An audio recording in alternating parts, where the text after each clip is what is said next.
Assalamualaikum warahmatullahi wabarakatuh. Salam sejahtera, salam perpaduan, salam perjuangan, salam Melaka berbau pintar jawab bersih, sagudu sagudu gelai manakam. Semina hormani hau makai balikum mana bila syukran. Mararin warin turun mendai ceran tajahau.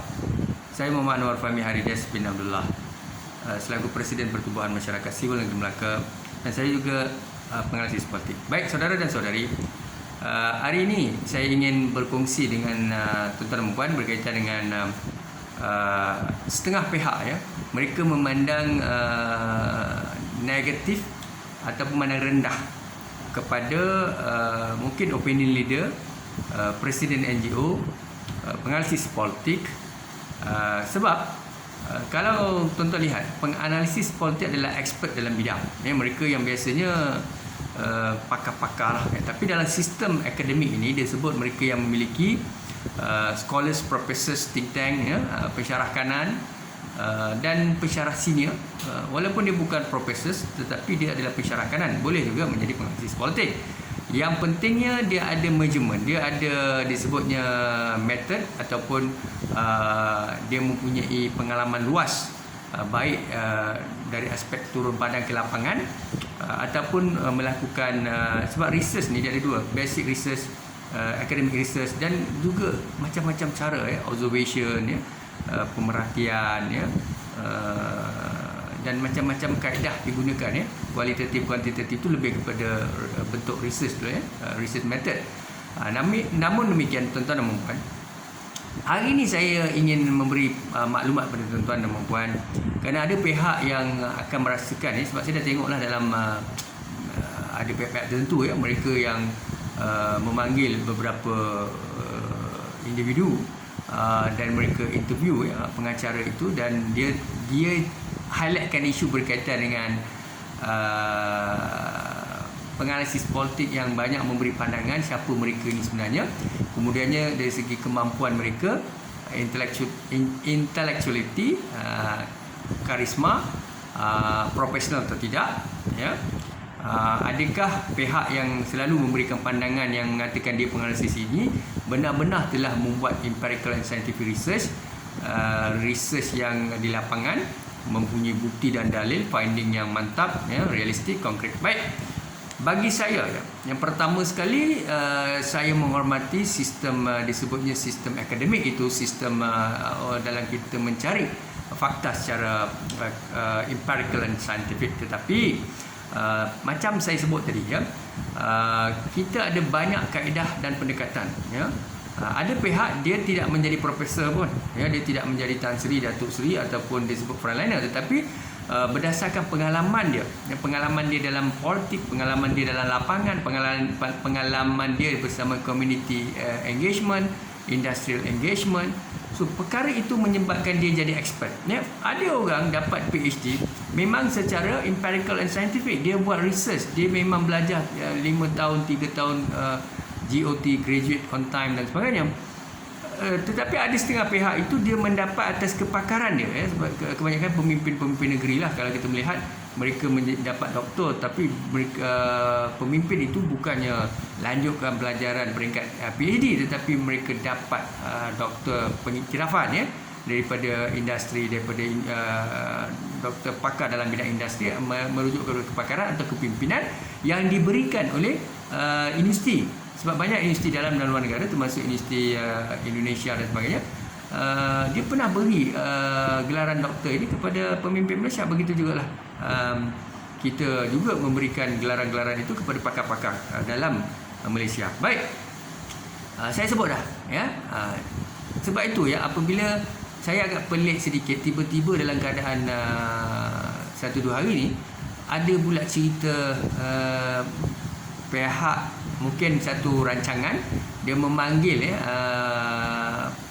apa dia sebut, host itu ya, ataupun dia moderator, dia memanggil seorang profesor dan dia interview profesor itu berkaitan dengan kepakaran seseorang untuk menganalisis satu isu. Jadi bagi saya, kenapa dia sibuk benda tu, sedangkan kita dalam konteks sekarang ni memang kita fokus pada isu politik ya, isu kepimpinan dan sebagainya ya.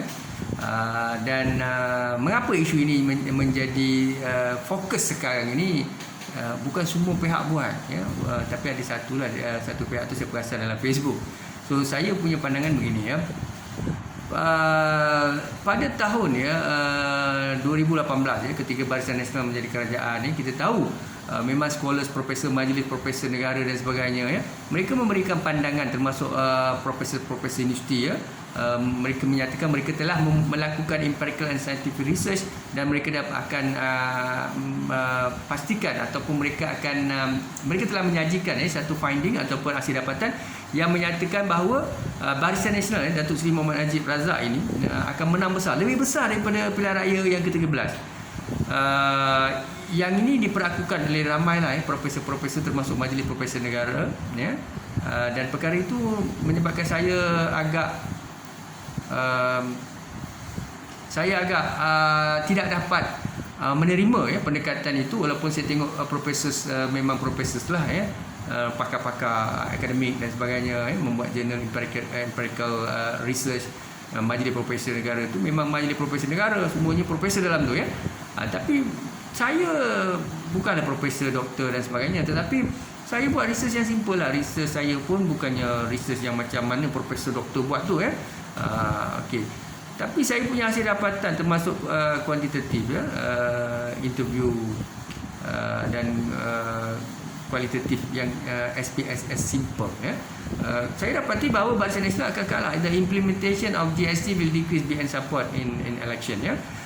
Kemudiannya pasal GST, isu rasuah dan sebagainya, itu akan menyebabkan saya telah menghantar, ya, hasil daripada dapatan saya kepada Datuk Seri Najib, PMO dan beberapa pemimpin, ya. Saya pun pernah berjumpa dan bercakap dengan ahli parlimen di Malaysia ini yang bertanya pada saya, kalau macam inilah pandangan Cik Anwar dalam research ini, yang mana rakyat akan menolak Barisan Nasional dan UMNO, so apa perlu kita lakukan? Saya kata Datuk Najib perlu letak jawatan, kena buat rebranding, kena letak pemimpin baru, kena segerakan perkara ini sebelum rakyat pilihan raya, ya. Kalau pilihan raya berjalan, sudah pastilah rakyat akan menolak. Jadi kata ahli parlimen itu pada saya, beliau tidak beranilah, dan dia kata, adakah Anwar ada keberanian ke nak sampaikan perkara ini kepada Datuk Najib? Saya sampaikan, saya sampaikan. Saya tidak tahulah Datuk Najib baca sih, tidak. Tetapi saya ni selalunya baik orang proksi UMNO, Pelobi, ya, termasuk orang UMNO ke orang BN, orang Pakatan ni pun sama juga.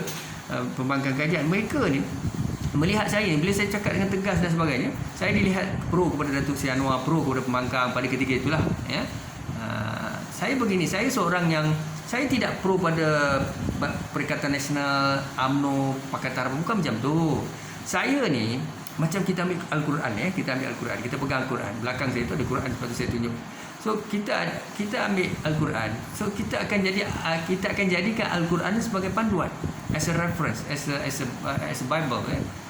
Jadi kita ada integrity dan accountability. Kalau dalam Pakatan Harapan ada pemimpin korak, pemimpin legacy, pemimpin salah guna, saya tak terima. Begitu juga dalam Barisan Nasional, dalam UMNO, Bersatu sama juga.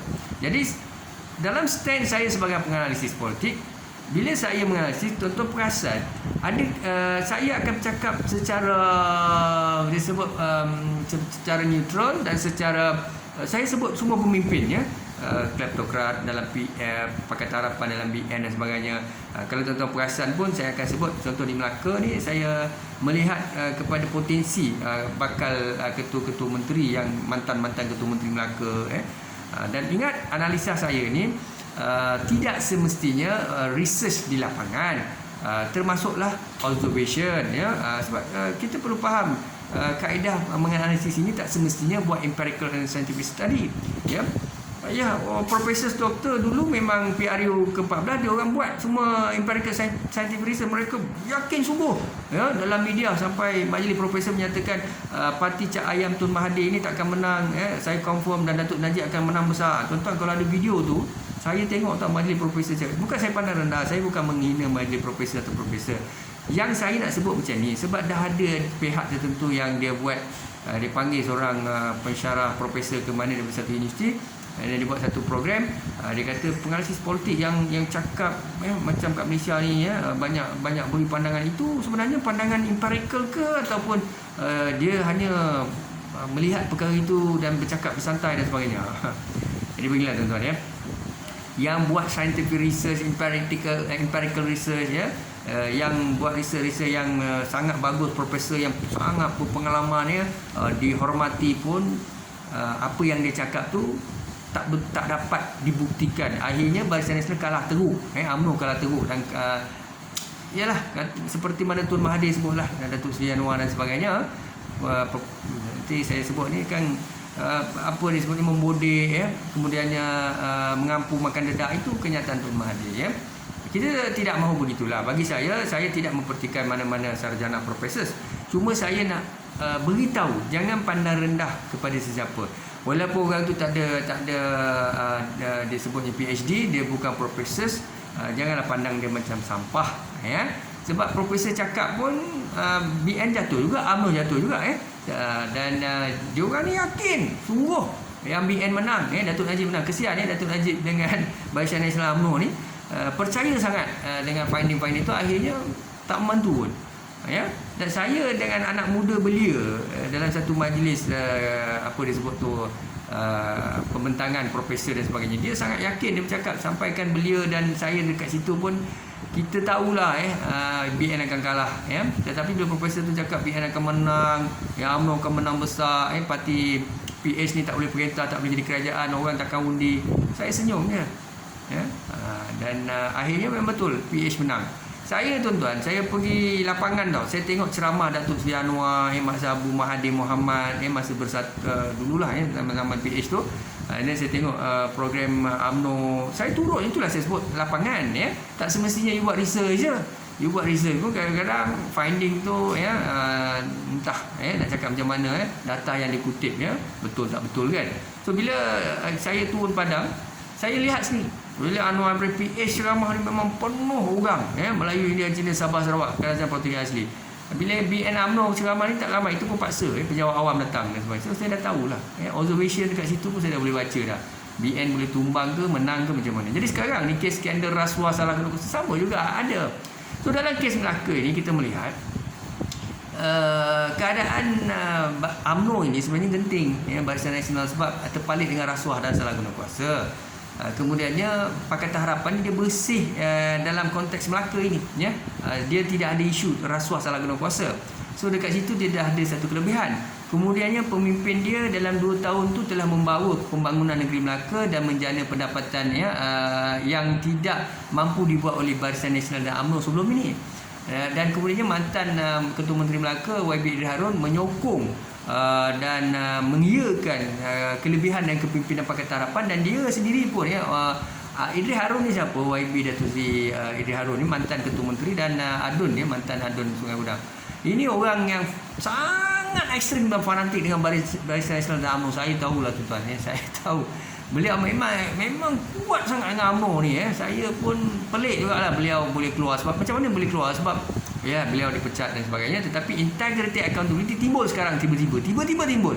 Isu rasuah salah guna kuasa dalam UMNO ni bukan benda baru. Ini orang UMNO jangan marah saya. Saya tak sebutlah Pakatan Harapan ni tak ada corruption langsung.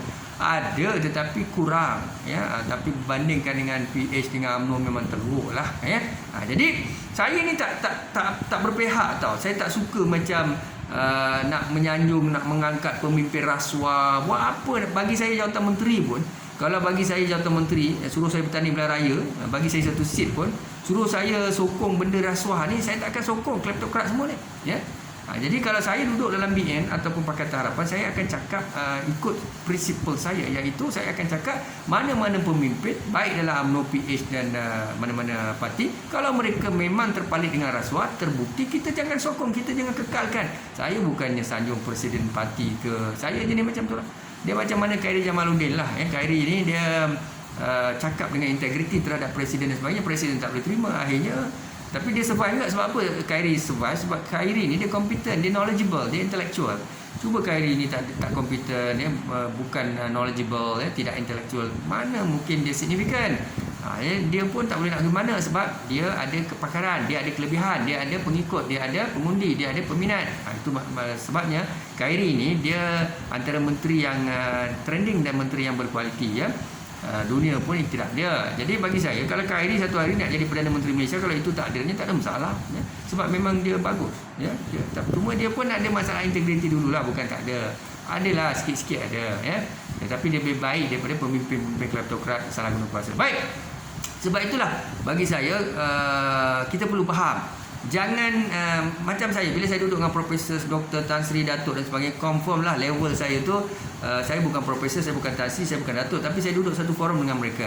Bila saya bercakap, ya, saya bercakap atas kapasiti pengalaman saya, pemerhatian saya, kajian saya, school of thought saya. So mungkin bercanggah dengan profesor itu, doktor dan sebagainya. Saya ni seorang yang ada integriti, prinsip. Jadi saya tak boleh ikut mengiyakan walaupun dia profesor, datuk dan sebagainya. Saya hormat, dalam masa yang sama saya memberi pandangan saya secara profesional, ya. Tetapi profesor, doktor itu tak boleh terima sebab dia trending, dia terkenal, ya. Dia seorang yang selalu, tapi bila dia terkejutlah bila ada satu hamba Allah ni macam saya pula ada integriti tinggi dan saya tak semestinya menyokong Dr. Profesor Datuk Datin Tan Sri itu semua. Sebab bagi saya, kalau benda tu mengikut pandangan peribadi saya dan kemudiannya research yang saya buat ke, ataupun my own observation, pengalaman saya ke, maka saya bercakap atas saya punya saya punya paradigm, ya, saya punya apa disebut from my hypothesis ke opinion dan sebagainya. Tapi dia bercanggah lah. Sebab tu kadang-kadang ada orang you should learn how to respect others, ya. It could be layman, it could be pakcik nelayan, ya, penori getah. Kita kena hormat, ya, jangan pandang rendah pada sesiapa, ya. Sebab tu saya kata tukang kebun tu pun dia tahu. Kalau dia tengok di Melaka ni rasuah pemimpin kleptokrat tu, tuan, benda simple je kot, ya. Pemimpin rasuah, ya, ketirisan, ya, mementingkan satu kaum, permohonan tanah di reject untuk India Melayu, ya, royalty pasir sapu. Isu pasir Melaka ni bukan baru, tuan-tuan. Kita semua tahu, SPRM pun tahu. Bohonglah SPRM tak tahu. Tetapi apa yang dia orang boleh buat, sebab tak ada siapa report, ya, tak ada siapa berani. Kemudiannya kita pun nak tahu pegawai-pegawai SPRM ni berani tak berani nak cepatkan kes ini, ya. Ambil serius. Ini pun berlaku juga. Jadi bagi saya melihat, dan itulah yang saya harapkan, ya, frontliner mesti berintegriti. Sebab ini terbukti, bukan saya cakap seorang, tuan-tuan, setiap hari rakyat bercakap dalam new media dan sebagainya berkaitan dengan agensi penguasa, khususnya SPRM, harapkan perkara makan padi, ya. Di Putrajaya terbukti, di Johor terbukti, ya. Lintang bukan lari naik kereta di Johor 2 orang turun daripada mahkamah. Yang di Putrajaya ni pula pegawai kanan terlibat dengan kes dadah, ya, jenayah dadah. Kemudiannya ada kes songlap duit dan sebagainya, rompak duit yang disita, ya. Hampir berapa juta tu, ya, 23 juta dan sebagainya. Jadi ini cerita dia macam mana lagi, ya. Itu yang nampak, yang tak nampak macam mana, ya. Jadi tuan-tuan dan puan, sebab itulah saya kata sangat sukar untuk saya berjuang untuk betulkan keadaan. Sebab apabila anda bercakap dengan berani, dengan lantang, tapi anda berdepan dengan profesor, doktor, lawyer, engineer, anda berdepan dengan scholars, anda berdepan dengan orang-orang yang rasa dia trending, dia datuk, datin apa, dia tak boleh terima, ya.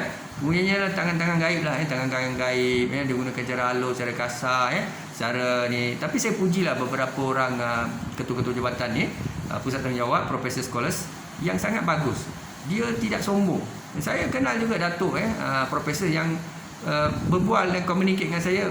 Puji, ya. Hantar mesej, semoga apa yang tuan cakap bermanfaat untuk rakyat dan negara. Nampak? Dia datuk, dia profesor, tapi dia humble, ya. Tapi bila dia cakap, dia ceramah, saya respect dia. Tapi bila saya ceramah, saya cakap, dia tag saya, dia kata very good speech, I appreciate that, I hope that whatever that you share with the public, is internal and external stakeholders, is going to be useful. Nampak tak? Dengar dia sikit, maknanya kita jangan pandang rendah, ya. Jadi itulah maksud saya. Dan untuk kawan-kawan, ya, ingat, saya ni belum masuk pakatan, tak pernah bagi saya seat BN, saya tak masuk. Tapi ada cita-cita. Ini cita-cita masa saya umur saya 1994. Tuan-tuan bayangkan 1994, sekarang ni 2021, ya. Jadi cita-cita tu dah lama. Sebelum Sadik timbul, sebelum ada orang politik kat Melaka, Tuan Adli sebelum nak bercita-cita, saya tak tahulah, saya tak pernah duduk sembang dengan dia. Belum jadi CM lagi pun saya dah aktif 1994. Saya tak tahu Tuan Adli dah aktif belum. 1994 Mazli Malik tu yang ada ni, ya, Simpang Renggam punya ahli parlimen. Saya 1994 dah aktif tau. dalam UMNO, dalam parti politik, NGO dan sebagainya, ya. Tapi sekarang ni saya belum ada apa-apa mana-mana pihak panggil saya, ya. So saya tidak terikat dengan mana-mana parti politik lah. Sebab mereka pun tak panggil. Tapi kalau ada dipanggilnya, insya-Allah saya akan masuk. Saya jadi ahli parlimen kadun, saya akan berjuang untuk rakyat lah, ya. Tapi sekarang ni saya menjadi penganalisis dan saya bercakap berdasarkan pengalaman saya, research yang sedikit saya buat, pemerhatian saya, turun padang dan sebagainya. So bagi saya ini pandangan peribadi saya lah, sebab adalah pihak-pihak yang buat temu bual dengan seorang profesor.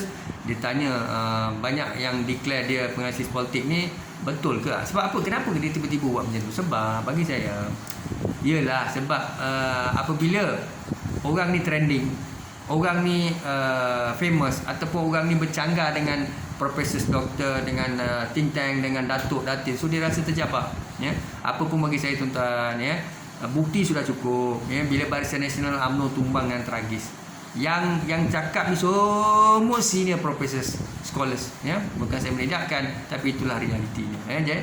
Jadi jangan pandang rendah, jangan pelekit. Bagi saya, siapa scholars, professor, think tank, datuk, datin nak cakap, teruskan. Saya sokong, ya. Masing-masing punya pandangan. Itu yang disebut kita perlu meraihkan. Saya setuju dengan seorang profesor ni. Dia sangat bagus lah, dia beritahu saya, dia kata kita kena meraihkan, ya, Datuk Profesor Mirzan Hitam, saya sebut sajalah. Ya, sebab kita pun tahu Profesor Kokekim, kita tahu Profesor Agus, ya, orang baik-baik semua ni, ya. Jadi bagi saya, apa ada masalah, ya? Profesor Datuk Dr. Mirzan Hitam ni pernah bercakap, dia profesor juga, ya. Dia cakap walaupun dia tak trending seperti Profesor Agus dengan Kokekim, tapi Profesor Datuk Dr. Mirzan Hitam ini dia bagus. Dia seorang yang cakap jujur, ya, ikhlas. Dia cakap dengan saya, kita perlu meraihkan, menghormati pandangan mana-mana pihak. Jadi dalam masa sama, kita pun ada pandangan, kita boleh share, dan tidak ada keperluan untuk mana-mana pihak untuk menghina, mengerdik dan sebagainya. Tapi ingatlah, realiti kehidupan kita ni, ini saya cakap lah, realiti kehidupan kita ni memang asal dengki, kianat, iri hati, cemburu tu cukup tinggi lah, ya. Lagi-lagi kalau tuan-tuan nak bercakap pasal penganalisis pakar tu, pakar ni akan ada lah orang bunyi, ya, akan ada orang cakap dia ni pakar sangat ke, dia ni pandai sangat ke, dia ni tahu sangat ke, ya. Jadi bagi saya nak bantu negara saya lah, masyarakat saya, dan masa depan Malaysia. Jadi saya seorang yang apa disebutnya lestari dan sentiasa kritikal, analytical, dan mahu buat yang terbaik, idealistik, ya, dan banyak idea, pandangan dan sebagainya. Semuanya kalau nak cakap jadi profesor, doktor ni memang saya tak adalah gelaran-gelaran tu, ya. Tapi akan datang saya tak tahulah, kalau Allah nak bagi saya ada ikhtiar, ada rezeki, saya tak tahu. Tapi setakat hari ni belum ada. Tapi apa pun bagi saya, siapa yang jadi sekolah, profesor, doktor, Tan Sri apa, resam padi tunduk, jadi janganlah kita sombong, riak, takabur. Termasuk saya lah, ya. Saya tak pernah menghina mana-mana profesor, doktor, think tank, tak ada. Cuma saya jelaskan, sebab benda ni you kena jelaskan, case study ni, kalau tak nanti dia tak faham. So saya jelaskan. Tapi ancaman, hukutan, membuli, membenci, menghina, beritahu pada media, jangan panggil saya, jangan keluarkan artikel saya, ya, jangan bagi saya ruang dan peluang. Saya tahu, sebab tu saya kata, tuan-tuan hantar mesej apa, cakap apa dengan siapa, benda tu sampai kat telinga saya. Saya ni seorang yang sabar je lah. Tapi saya tahu, walaupun orang rapat dengan saya, rapat dengan saya cukup baik, depan saya manis apa semua, belakang saya apa dia buat, semua saya dapat maklumat. Saya tahu, tapi saya diam. Tapi bagi saya itulah manusia, ya, rambut sambil hitam, hati lain-lain, ya. Jadi bagi saya, tuan-tuan dan puan, fikir positif, buat yang baik untuk negara, insya-Allah, ya. Sebab Perdana Menteri Malaysia pun saya belum tengok seorang profesor jadi Perdana Menteri Malaysia. Belum ada, ya. Malaysia ni belum ada profesor. Tun Mahathir pun tak ada PhD, Anwar Ibrahim pun tak ada PhD, Yang Muhammad Datuk Ismail Sabri pun tak ada PhD, Adli Zari pun tak ada PhD, Idris Harun pun tak ada PhD. Saya tengah cek balik, ya. Ada doktor tidak, ya. Ramai tak ada, ya, tak ada. Jadi bagi saya mereka boleh jadi negarawan bijak. YB Senator Zafrul pun tak ada PhD, hebat dia, bentang bajet tadi. Itu pun nak ada cita-cita nak jadi pemimpin politik, saya dengar lah, dia said. Alhamdulillah lah, baguslah. Kita nak orang-orang macam tu, ya. Jadi bagi saya, Janganlah sombong sangat, ya. Rezeki masing-masing, ya. Rezeki masing-masing. Kita hidup dunia berapa lama? Jangan khianat, jangan cemburu dengan orang, jangan iri hati, ya. Sangka baik. Macam saya sangka baik. Saya tak kejar apa-apa. Saya tak pernah kejar jawatan, kedudukan, pangkat, tak ada. Ya, cuma saya nak jadi ahli politik. Cita-cita saya untuk membantu, sebab you need the power to make a change. Saya banyak idea selalu saya bagilah federal state local government dengan pemimpin, mereka guna, mereka apply, mereka buat. Dan saya pun tak harap apa-apalah. Itu ilmu yang kita sampaikanlah. Benda itu benda baik kan. Tapi bagi saya terfikir kenapa tidak saya duduk sebagai ahli parlimen dan adun. Ya. Banyak benda saya boleh buat. Memang saya dah buat turun padang pun. Bantu orang turun padang, angkat isu rakyat. Dan siapa kenal rapat dengan saya, dia tahulah. Ya. Macam-macam saya dah buat. Ya. Tapi saya tak ada ruang dan peluang. Belum ada. Ya. Saya tak tahu. Kita merancang sedang Allah Maha Perancang. Ya. YB Harun pun dia rancang. Dia nak Pakatan Harapan beri dia seat dalam Dewan Undangan Negeri ni dalam pilihan raya, tapi tak tahulah siapa calon Pakatan PKR 11 orang bertanding, Amanah 9, DAP 8, ya, ini PKR. Tapi nama-nama calon DUN ni dia tak umum. Itu tak tahulah, kita tunggulah YB Harun ni macam mana, sama ada memang UMNO BN dah tolak dah, tapi Pakatan kalau tolak, saya pun tak tahu nak cakap apalah, sebab memang sukarlah untuk YB Harun dan Pak Adun tu menang, ya. Sebab saya dengar Putra pun tolak, Putra pun tak nak, dia nak ambil orang dia juga. Ya, hari tu Putra yang offer, ya, dia offer, saya ingatlah Prof tu, ya. Saya kenal Prof, Prof sahabat dia. Prof ada jemput 4 orang tu sertai, saya ada baca tu. Tapi tiba yang terkini saya tengok Putra tak nak, tak nak Pak Adun ni. Mereka nak pakai orang mereka sendirilah, ahli mereka yang lama, ya. Tapi apa pun masing-masing ada sebab lah. Pakatan ada sebab, Putra ada sebab, semua ada sebab. Jadi politics is career, it's all about career. Tapi YB Harun, saya punya nasihat, you buat satu parti politik baru, atau kalau tak sempat pun you panggil kawan-kawan 24 berapa orang lah, 15 ke 10 orang yang kau kuat ni, yang scholars, professors ke apa yang bijak-bijak ni, you bertanding atas tiket bebas. Kalau menang, you jadi macam pejuang, Tun Mahathir punya style. Dia sebenarnya bukan nak, dia tahu dia tak ada kekuatan pejuang ni, tapi dia setakat nak menjadi, kata orang, apabila parti politik tu tak cukup kerusi, mereka ni akan membantu, disebutnya top up lah, ataupun dia bukan lompat mati, dia top up, untuk menyebabkan kerajaan itu boleh menjadi kerajaan cukup majoriti. Itu cerita dia lah, ya.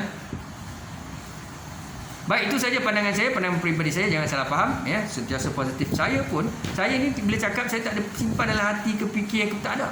Saya ni cakap benda yang salah guna kuasa, rasuah apa saya, yang saya pujilah Ketua Polis Negara Datuk Seri Akris Sani, Abdullah Sani. Tahniah Datuk Seri, kirim salam, pada Datuk Seri dan Datuk Ayub Khan Maidi PJ, Datuk ramai lagi lah, ya, pengarah bahagian Bukit Aman, bahagian jenayah.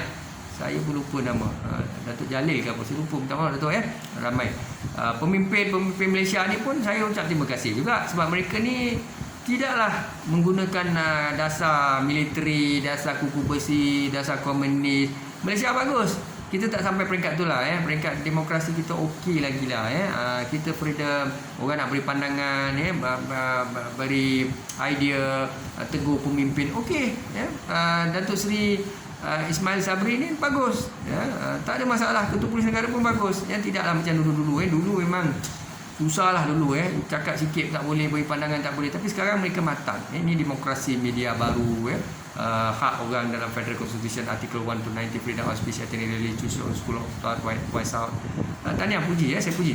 Jangan hati kecil lah, jangan dengki dengan orang. Tuan-tuan, sekarang ni semua orang meninggal, profesor meninggal, cikgu meninggal, anggota frontliner meninggal, rakyat meninggal, semua meninggal. Apalah kita ni nak sombong-sombong sangat. Kalau ada orang ada ilmu, dia nak sampaikan, dia ada dia punya pengalaman, ekspertis, biarlah dia cakap, dia asal dia tak menagih dadah, asal dia tidak buat jenayah, dia tak buat, dia cakap benda baik, dia membina. Dan ramai yang memberi pandangan, anak muda, belia, presiden NGO, pensyarah kanan, cikgu, kita jangan dengki, itu bahagian dia, rezeki dia, dan syukran dan terima kasih. Assalamualaikum warahmatullahi wabarakatuh.